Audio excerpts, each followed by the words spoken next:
ಮಾಡಿಲ್ಲ ಅಂತೇಳಿ ಡಿಜಿ ಕೂಡ ಕಂಪ್ಲೇಂಟ್ ಕೊಟ್ಟಿದ್ದಾರೆ.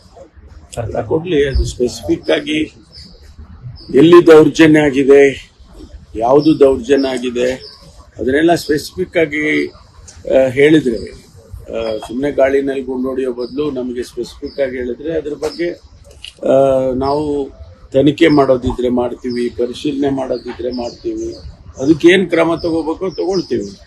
ಸುಮ್ಮನೆ ದೌರ್ಜನ್ಯ ಮಾಡ್ತಿದ್ದಾರೆ ಅದು ಅಂತ ಹೇಳಿ ಗಾಳಿ ಗುಂಡು ಹೊಡೆದ್ರೆ ಅದರಿಂದ ಏನು ಪ್ರಯೋಜನ ಇಲ್ಲ.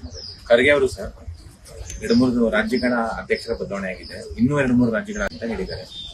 ರಾಜ್ಯದ ಕೆಪಿಸಿಸಿ ಅಧ್ಯಕ್ಷರ ಬದಲಾವಣೆಗೆ ಒಂದು ರೀತಿಯಲ್ಲಿ ಸುಳಿವು ಕೊಟ್ಟಿದ್ದಾರೆ ಅಂತ ಚರ್ಚೆ ಆಗ್ತಾ ಇದೆ. ಗೊತ್ತಿಲ್ಲ ನನಗೆ ಅದ್ರ ಬಗ್ಗೆ, ನಾನು ಯಾವುದನ್ನು ಪ್ರತಿಕ್ರಿಯೆ ಮಾಡಕ್ ಹೋಗಲ್ಲ. ಯಾಕಂದ್ರೆ ಹೈಕಮಾಂಡ್ ಡಿಸಿಷನ್ಸ್ಗಳು ಯಾವ ರೀತಿ ಇರ್ತವೆ ಅದನ್ನ ನಾವೆಲ್ಲರೂ ಕೂಡ ಅದನ್ನ ಒಪ್ಕೊಳ್ತೀವಿ. ಯಾವ ರೀತಿ ನಮ್ಮ ರಾಜ್ಯದ ಏನ್ ಡಿಸಿಷನ್ ತಗೊಂತಾರೆ ಅದು ಅವ್ರಿಗೆ ಬಿಟ್ಟಿದ್ದು.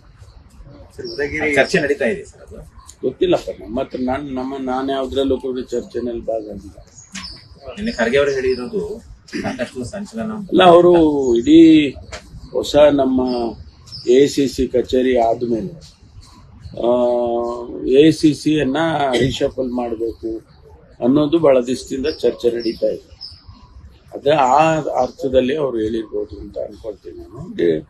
ಈಗಾಗಲೇ ನಾವು ಅನೇಕ ಚುನಾವಣೆಗಳನ್ನ ನಾವೆಲ್ಲ ಸೋತಿದ್ದೇವೆ. ಹರಿಯಾಣದಲ್ಲಿ ಸೋತಿದ್ದೇವೆ, ಮಹಾರಾಷ್ಟ್ರದಲ್ಲಿ ಸೋತಿದ್ದೇವೆ, ಡೆಲ್ಲಿಯಲ್ಲಿ ಸೋತಿದ್ದೇವೆ. ಅದಕ್ಕೆ ಪಕ್ಷ ಸಂಘಟನೆ ಬಗ್ಗೆ ಅವರು ಬಹುಶಃ ಅವರ ಹಂತದಲ್ಲಿ ಚರ್ಚೆ ಮಾಡಿರ್ಬೋದು. ಅದಕ್ಕಾಗಿ ಆ ರೀತಿ ಸ್ಟೇಟ್ಮೆಂಟ್ಗಳು ಕೊಟ್ಟಿರ್ತಾರೆ. ಮುಖ್ಯಮಂತ್ರಿಗಳು ದೀರ್ಘಾವಧಿಯ CM ಆಗುವ, ಆ ಮೂಲಕ ದಾಖಲೆ ಬರೆಯುವ ಇಚ್ಛೆ ಇದೆ ಅಂತ ನಿನ್ನೆ ಪಬ್ಲಿಕ್ ಯಾರು CM ಅವರು ಅರಸು ಅವ್ರಿಗಿಂತಲೂ ಹೆಚ್ಚು ಅವಧಿಯ CM ಆಗುವ ದಾಖಲೆ ಮಾಡೋ ಇಚ್ಛೆ ಇದೆ ಅಂತ. ಇಲ್ಲ, ಈಗ ನಾನು ಕೂಡ ಮೊನ್ನೆ ಹೇಳಿಕೆಗಳನ್ನು ಕೊಟ್ಟಿದ್ದೇನೆ. ನಮಗೆ ಚುನಾವಣೆ ಶಾಸಕರು ಚುನಾವಣೆ ಮಾಡಿ CLP ನಾಯಕರನ್ನ ಆಯ್ಕೆ ಮಾಡಿದರು ಮಾನ್ಯ ಸಿದ್ದರಾಮಯ್ಯ. ಆ ಸಂದರ್ಭದಲ್ಲಿ ನಮ್ಗೆ ಯಾರು ಏನು ಹೇಳಲಿಲ್ಲ, ನೀವು 2.5 ವರ್ಷಕ್ಕೆ ಮಾತ್ರ ಆಯ್ಕೆ ಮಾಡ್ತಾ ಇದ್ದೀವಿ, ಅವ್ರನ್ನ 2.5 ವರ್ಷಕ್ಕೆ ಬದಲಾಯಿಸ್ತೀವಿ ಅಂತ ಏನು ಹೇಳಿಲ್ಲ.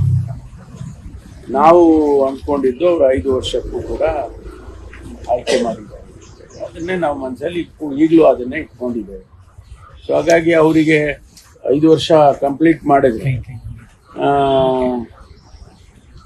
ಸ್ವಾಭಾವಿಕವಾಗಿ ಒಂದು ರೆಕಾರ್ಡ್ ಆಗುತ್ತೆ. ಅದು ನಾನೇ ಹೇಳಿದ್ದೆ, ಆ ರೀತಿ ಹಾರೈಸ್ತೇನೆ. ಈಗಾಗಲೇ ನಾನು ನಿನ್ನೆನೂ ಹೇಳಿದೆ, ನಾವು ಯಾವುದೇ ಮುಲಾಜಿಲ್ಲದೆ ಕ್ರಮ ತಗೊಳ್ತೀವಿ ಅಂತ ಹೇಳಿ. ಈಗಾಗಲೇ ಸುಮಾರು 10 ಜನರ ಮೇಲೆ ಅರೆಸ್ಟ್ ಮಾಡಿದ್ದಾರೆ. ಯಾರು ಕಲ್ಲು ಹೊಡೆದ್ರು, ಯಾರು ಅವರೆಲ್ಲ ಇನ್ನೂ ಕೂಡ ನಮ್ಮ CCTV ಫುಟೇಜ್ನಲ್ಲಿ ಐಡೆಂಟಿಫೈ ಮಾಡಿದ್ದಾರೆ. ಅವ್ರನ್ನೂ ಕೂಡ ಅರೆಸ್ಟ್ ಮಾಡ್ತಾರೆ.